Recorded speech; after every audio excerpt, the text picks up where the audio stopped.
Le Mali devant un tournant décisif de son histoire, la presse devant sa responsabilité, celle de la bonne couverture de la phase nationale du dialogue intermalien prévue du 6 au 10 mai 2024.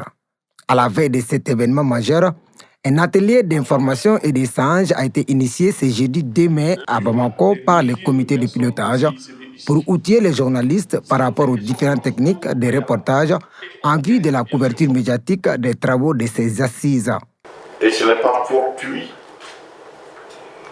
que nous ayons choisi dans la commission de presse vos collègues et désigné le président de la maison de la presse comme président de la commission de presse de ce comité de dialogue intermalien pour la paix et la réconciliation nationale.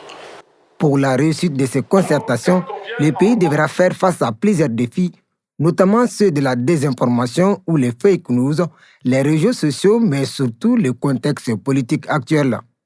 Dans les plus grands pays du monde, lorsque le pays est en crise ou en guerre, la presse s'unit à l'unisson pour faire passer des messages positifs au sein des populations, de leur population, au sein de leurs concitoyennes et concitoyens.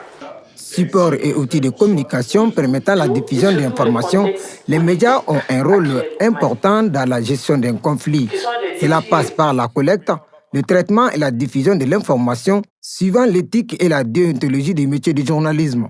Pour cela, la commission presse du comité de pilotage de ces assises met tout en œuvre pour permettre à la presse malienne de jouer pleinement son rôle.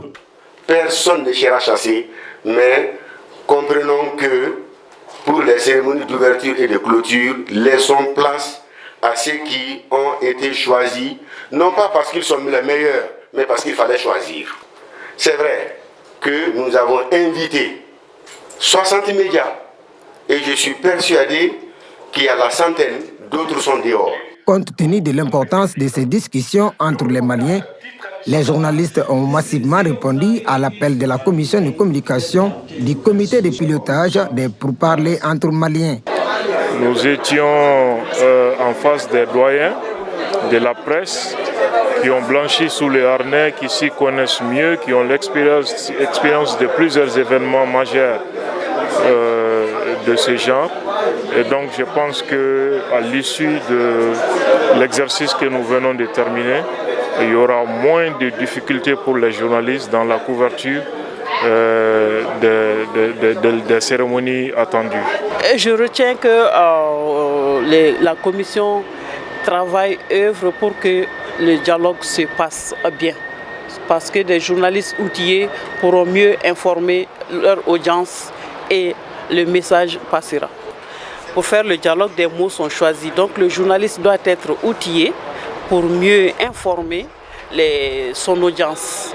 À noter que la presse malienne dans son ensemble est constituée de 498 radios, 210 journaux, 40 chaînes de télévision ainsi que de nombreux médias en ligne.